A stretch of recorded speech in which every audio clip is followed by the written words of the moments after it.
Dios de la Profecía presenta Compartiendo el Pan de Vida, un programa de estudio bíblico diseñado para brindarle un mejor entendimiento de la palabra de Dios.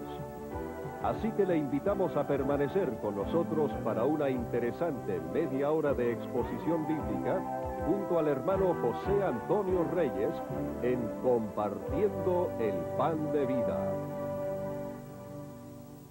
Bueno, ahora quiero que abra conmigo la Biblia en el segundo capítulo de Apocalipsis. Vamos a estar leyendo los versículos 1 al 7 del capítulo 2 de este hermoso libro. Dice así la palabra del Señor. Escribe al ángel de la iglesia en Éfeso, el que tiene las 7 estrellas en su diestra, el que anda en medio de los 7 candeleros de oro, dice esto: yo conozco tus obras y tu arduo trabajo y paciencia, y que no puedes soportar a los malos, y has probado a los que se dicen ser apóstoles, y no lo son, y los has hallado mentirosos, y has sufrido, y has tenido paciencia, y has trabajado arduamente por amor de mi nombre, y no has desmayado. Pero tengo contra ti que has dejado tu primer amor. Recuerda, por tanto, de dónde has caído, y arrepiéntete, y haz las primeras obras. Pues si no, vendré pronto a ti y quitaré tu candelero de su lugar, si no te hubieres arrepentido. Pero tienes esto, que aborreces las obras de los nicolaitas, las cuales yo también aborrezco. El que tiene oído, oiga lo que el Espíritu dice a las iglesias. Al que venciere, le daré a comer del árbol de la vida, el cual está en medio del paraíso de Dios. Cuando estudiamos estas 7 iglesias de Asia, es muy importante que nosotros tengamos en cuenta que el Espíritu Santo se dirige por medio del apóstol Juan a estas 7 iglesias que estaban localizadas geográficamente en un punto del Asia Menor. Es decir, que las cartas son dirigidas a iglesias locales que existían literalmente en ese tiempo. En segundo lugar, también estos mensajes a las 7 iglesias tienen una aplicación personal para tu vida, para mi vida. Es decir, que cada creyente en cualquier parte del mundo, en cualquier tiempo, se puede identificar con Éfeso, o se puede identificar con Tiatira o con Sardis. Cada uno de ustedes tiene una vida espiritual muy parecida a las de estas iglesias. En tercer lugar, el mensaje a estas 7 iglesias es un mensaje profético, es un mensaje escatológico. O sea, que cada una de estas 7 iglesias representa un periodo histórico de la iglesia hasta que ésta se vaya con Cristo en el rapto. Así es que es muy importante. ¿Por qué el Espíritu Santo escogió 7 iglesias? ¿Por qué 7? ¿Por qué no son 8 o 10? Había más de 7 iglesias en el tiempo cuando se escribe el libro de Revelación, pero es importante que nosotros sabemos que el número 7 es muy especial en la Biblia, porque es el número que habla de perfección. Desde el principio, cuando Dios creó los colores, creó 7 colores. Cuando creó el sonido, hay 7 notas en la música. Cuando Cristo habló desde la cruz, habló de 7 palabras. Y el número 7 en el libro de Apocalipsis aparece más de 50 veces, fíjese, porque es el número de perfección, de estar completo algo. Por ejemplo, aquí se habla de las 7 iglesias, más tarde se habla de los 7 espíritus, luego se habla, por ejemplo, de los 7 sellos, de las 7 trompetas, de las 7 copas, y por 54 ocasiones el número 7 aparece en el libro de Apocalipsis, porque estas 7 iglesias, recuerden, representan la iglesia del Señor a través de los tiempos, hasta el tiempo en que ésta se vaya en el rapto con el Señor Jesucristo. También es importante reconocer cuando estudiamos el mensaje a las 7 iglesias de Asia que hay un bosquejo para estudiar el libro de Apocalipsis que el Señor nos los dejó en el capítulo 1 y verso 19 de este libro. Ahí está el bosquejo del libro. Cristo le dice a Juan que escribiera acerca de lo siguiente. Dice, escribe las cosas que has visto, o sea, las cosas pasadas, la visión que Juan había tenido de Jesús en la isla de Patmos. Luego le dice, escribe las cosas que son. Y estas se refieren a lo que existía actualmente en las iglesias locales. Por ejemplo, la visión de Cristo, la primera parte del libro de Apocalipsis, la primera parte de ese bosquejo del capítulo 1 de Apocalipsis. Entonces el capítulo 2 y 3, que vamos a estar estudiando en estas lecciones, cubre las cosas que son, o sea, qué había presentemente en la iglesia o qué hay hoy en día presentemente en tu iglesia y en mi iglesia, o en cualquier parte del mundo en la iglesia del Señor. Así es que también Él nos va a hablar de las cosas que han de ser después de esta, las cosas futuras. Así es que recuerde, el libro de Apocalipsis está dividido en las cosas que has visto, capítulo 1, las cosas que son, capítulos 2 y 3, y las cosas que han de ser después de estas, que es después del rapto de la iglesia. Esto empieza en el capítulo 4 hasta el capítulo 22 del libro de Apocalipsis. Bueno, con esa introducción quiero que veamos de cerca la iglesia de Éfeso. Estos mensajes que se dan a esta iglesia también quiero que usted los grabe, porque van a tener 7 puntos especiales. En primer lugar, cuando nosotros estudiamos las 7 iglesias, debemos saber que vamos a estudiar en primer lugar la localización geográfica de esa iglesia local. En segundo lugar, vamos a ver una característica del Señor Jesucristo que Él presenta especialmente cuando le escribe a cada una de esas iglesias. Y esa característica que aparecen, de hecho, en el capítulo 1, los versículos 12 hasta el 20, nos da la visión que Juan tuvo de Cristo, y hay diferentes atributos, diferentes características del Señor Jesucristo que aparecen en esa visión que San Juan tuvo del Cristo glorificado, porque la palabra Apocalipsis quiere decir revelación, y es una revelación del Señor Jesucristo, y es una revelación de su eterno programa a través de las edades. Así es que vamos a estudiar, en segundo lugar, cuando estudiemos estas epístolas, las características de Cristo. En tercer lugar, vamos a estudiar las características de esa iglesia local a la cual el Señor se está dirigiendo. En cuarto lugar, vamos a estudiar unas palabras de encomio que el Señor le da a la iglesia. Después vamos a estudiar unas palabras de reproche o censura que el Señor también le da a esa iglesia. Bueno, luego estudiaremos una exhortación que el Señor le hace a la iglesia, y por último estudiaremos una promesa que el Señor le da a cada una de esas iglesias, y también haremos referencia al periodo histórico eclesiástico que esta iglesia cubre. Así es que si vamos a estudiar la localización en primer lugar de la iglesia de Éfeso. Éfeso era la capital industrial del Asia Menor.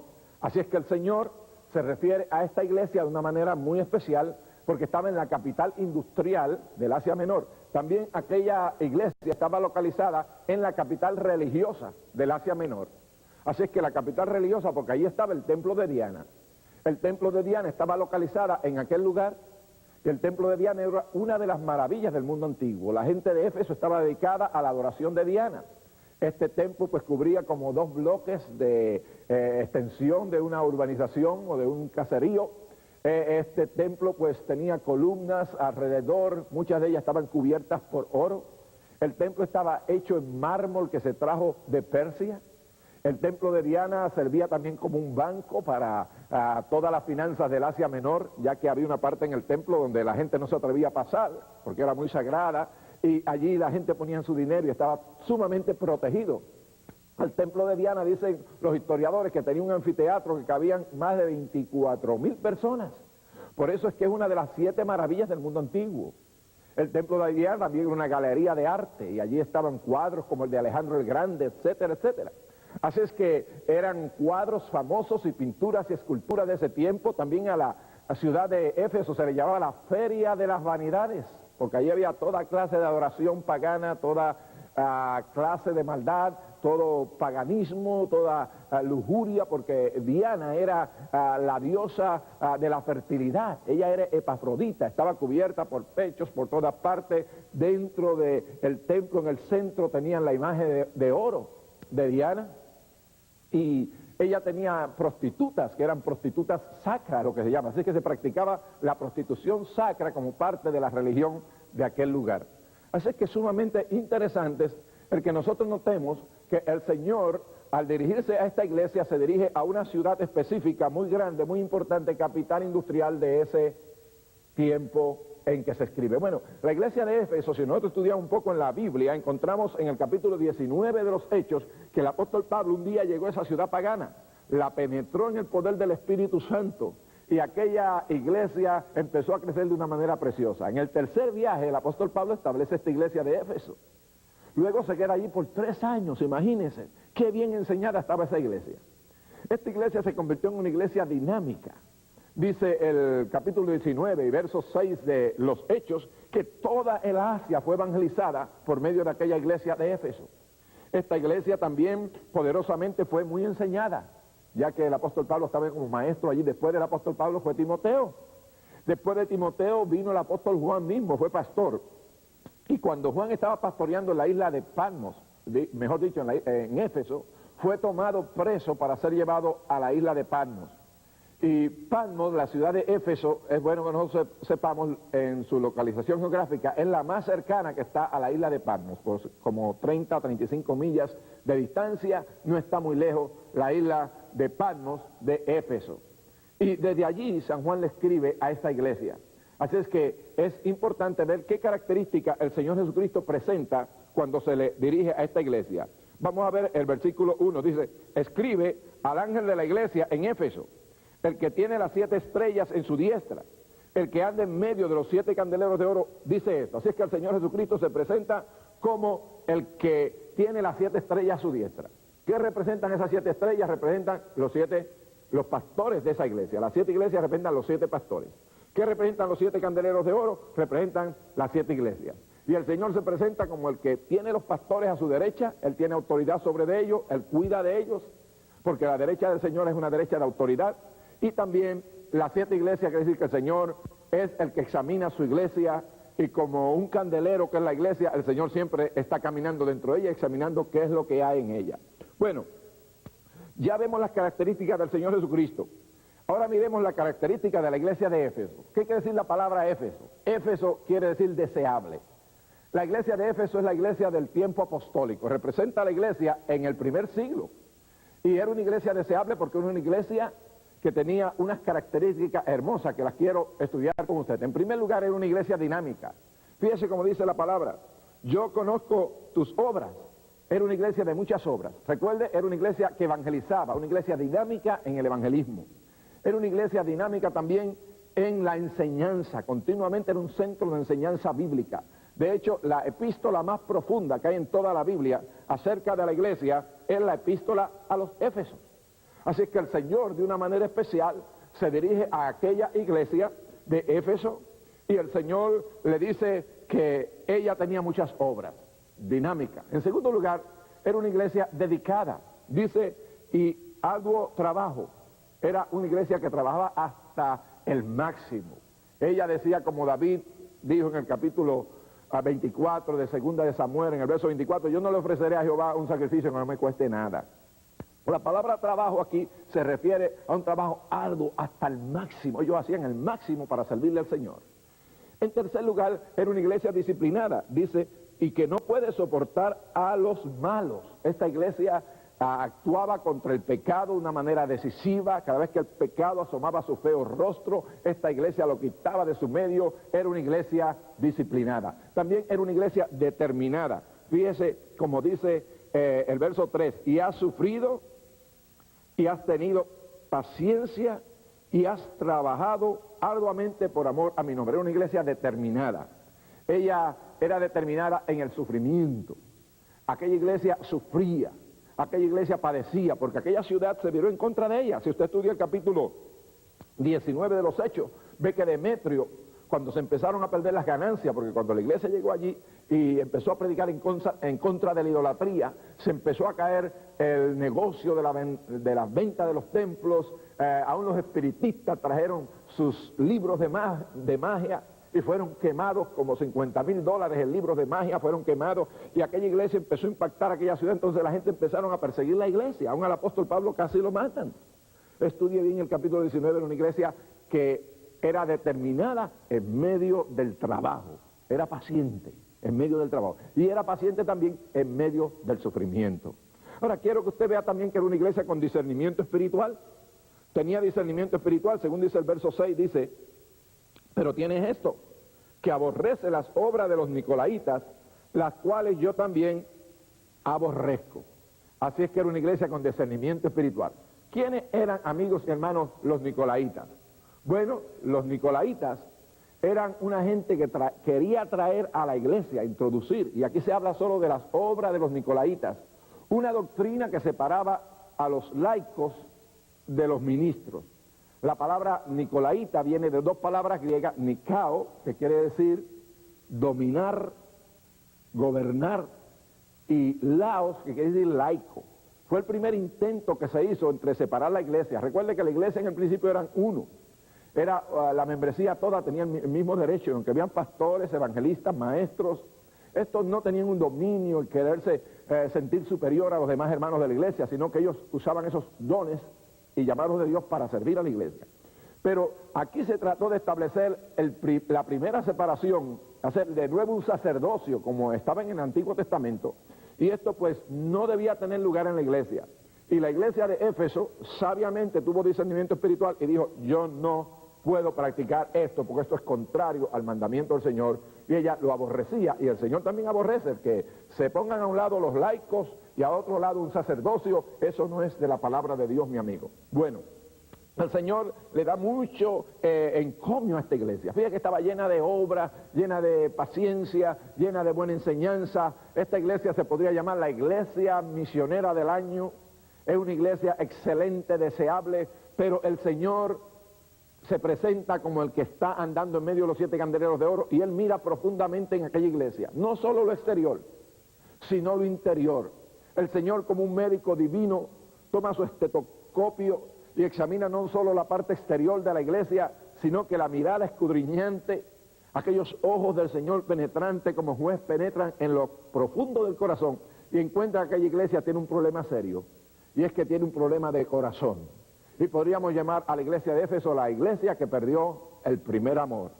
Y el Señor le dice a esta iglesia, pero tengo contra ti que has dejado tu primer amor.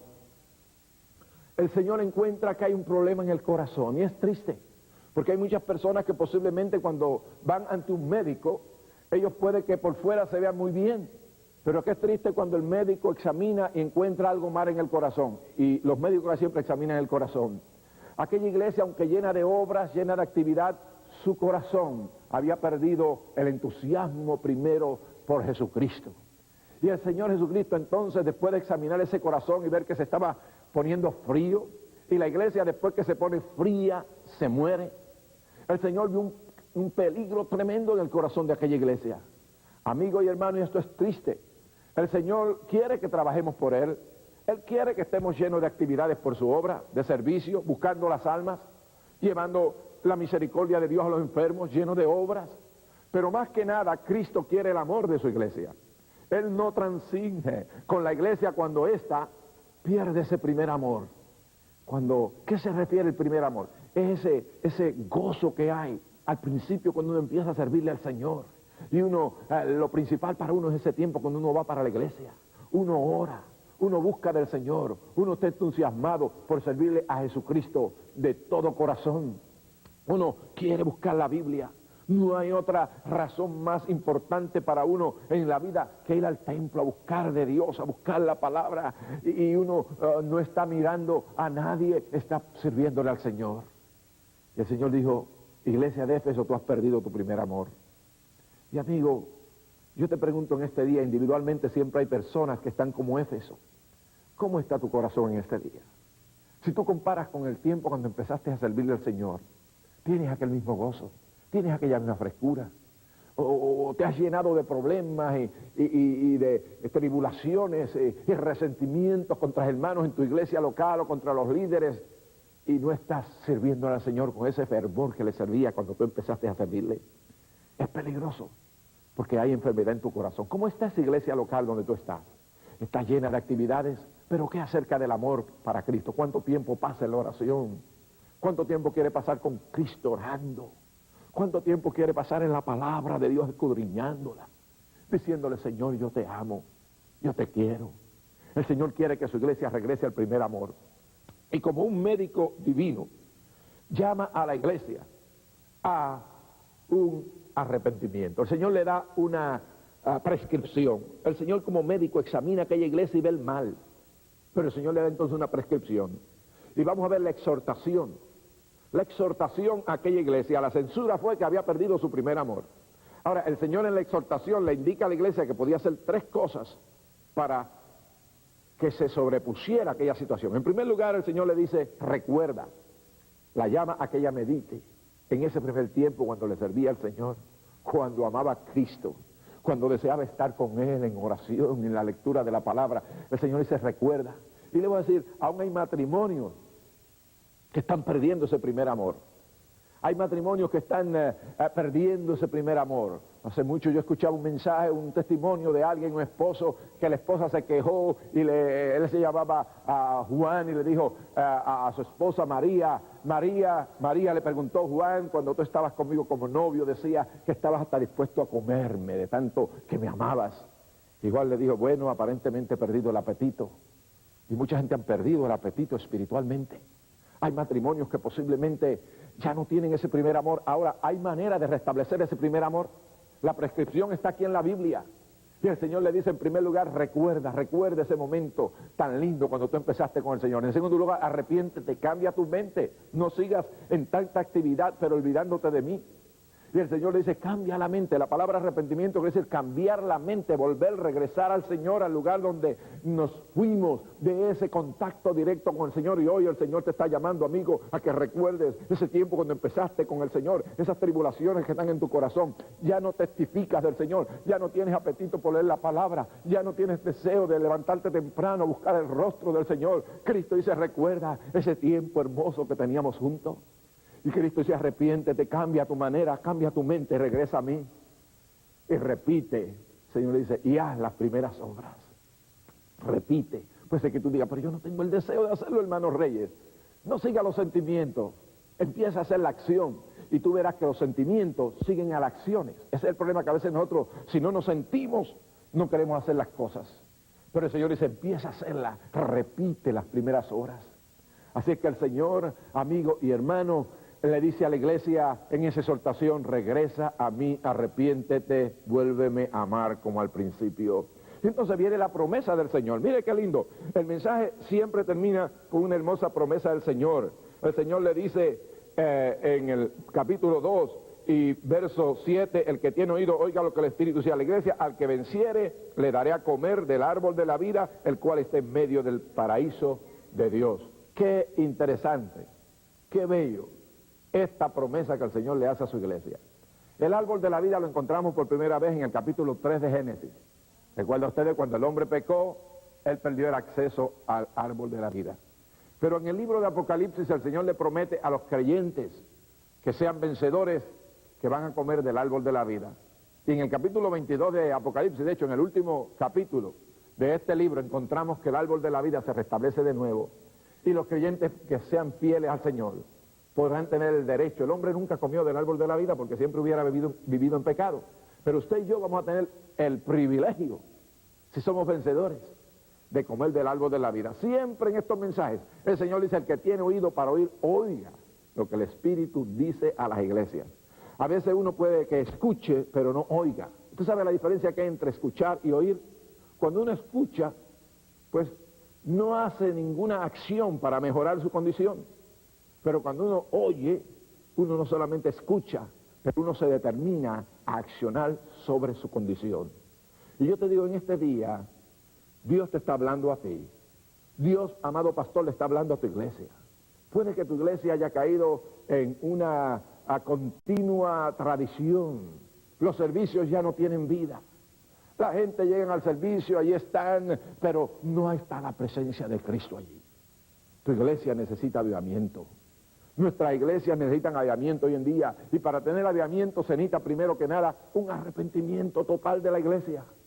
Cuando la iglesia se arrepiente y llora en el altar, Dios va a traer un avivamiento, y eso es lo que necesitamos. Quiero decirte que el periodo que cubre la iglesia de Éfeso es el periodo de la iglesia apostólica. Posiblemente desde el año 60, cuando se organizó la iglesia, hasta fines del primer siglo. Y era una iglesia deseable. Y si nosotros vemos esta iglesia de Éfeso, posiblemente por fuera era excelente, bella, preciosa. El Señor le dice, escribe a la iglesia que está en Éfeso, el que tiene las 7 estrellas a su diestra, el que anda en medio de los 7 candeleros de oro, dice esto: yo conozco tus obras, tenía obras, y trabajo, y paciencia, y que no puedes soportar a los malos, y que has probado los que deben ser apóstoles y no lo son, y los has hallado mentirosos, y has sufrido y tenido paciencia, y has trabajado arduamente por mi nombre y no has desmayado, y aborrece las obras de los nicolaitas, las cuales yo también aborrezco. 10 cosas hermosas que tenía aquella iglesia. Pero lamentablemente había perdido el primer amor. Pero tengo contra ti que has perdido tu primer amor. Amigo, hace poco el Instituto de Igle Crecimiento en California hizo un estudio sobre las iglesias que más crecen en la nación. Estudió 30 denominaciones diferentes. ¿Y usted sabe qué encontró? Que las iglesias que más crecen en la nación, el factor principal no es solo el pastor, no es el templo, no es la localización como antes se pensaba para este asunto de Igle Crecimiento. Las iglesias que crecen son las iglesias que más aman. Tenían como el 35 al 40% más de amor sentían la gente en las iglesias que crecían que en las iglesias que están estáticas o que están descayendo. Amigo, cuando la iglesia ama, la gente se va a salvar. Cuando tenemos amor para Cristo, vamos a tener amor los unos para con los otros. Y yo te pregunto, ¿cómo está tu corazón en este día? ¿Cuál es la condición de tu vida? El Señor está llamando a su iglesia al arrepentimiento. La prescripción del Señor sigue siendo igual. Recuerda, mi iglesia. Recuerda, amado miembro, cuando tú le servías al Señor con ese gozo del principio. En segundo lugar, arrepiéntete. Cambia tu mente. No sigas en esta directiva. Cambia la ruta, da un about face. Tórnate de nuevo a mí, como dicen. Cuando los soldados van en una dirección y cambian hacia otra, el Señor los llama a su iglesia un arrepentimiento y haz las primeras obras. Yo te pido que en este día tú decidas en tu corazón, voy a empezar de nuevo con el Señor Jesucristo. Voy a volver a ese calor espiritual, a mi vida de oración, a mi vida de devoción, a mi vida de adoración, a mi vida de amar a Cristo. Es bueno amar las almas, pero es más precioso amar a Cristo. Cuando la iglesia ama a Cristo, no tendrá dificultad en amarse unos a otros. Cristo dijo, en esto conocerán todos que sois mis discípulos, si tuvierais amor los unos con los otros. Amigo, el Señor nos está llamando a un nuevo amor, a una nueva relación, a una nueva búsqueda de su preciosa presencia. Y hoy tú tienes la oportunidad de regresar a Cristo y servirle con todo tu corazón y con toda tu vida. Quiero informarle que para ayudarle a usted a continuar creciendo en su vida espiritual, hemos preparado una hermosa guía de estudio bíblico sobre las 7 iglesias de Asia. En esta cubrimos temas tales como la iglesia que perdió el primer amor, la pobre iglesia rica, la iglesia rica que era pobre, la iglesia que se casó con el mundo y otros temas más que le edificarán grandemente a usted. Solicite su guía hoy mismo.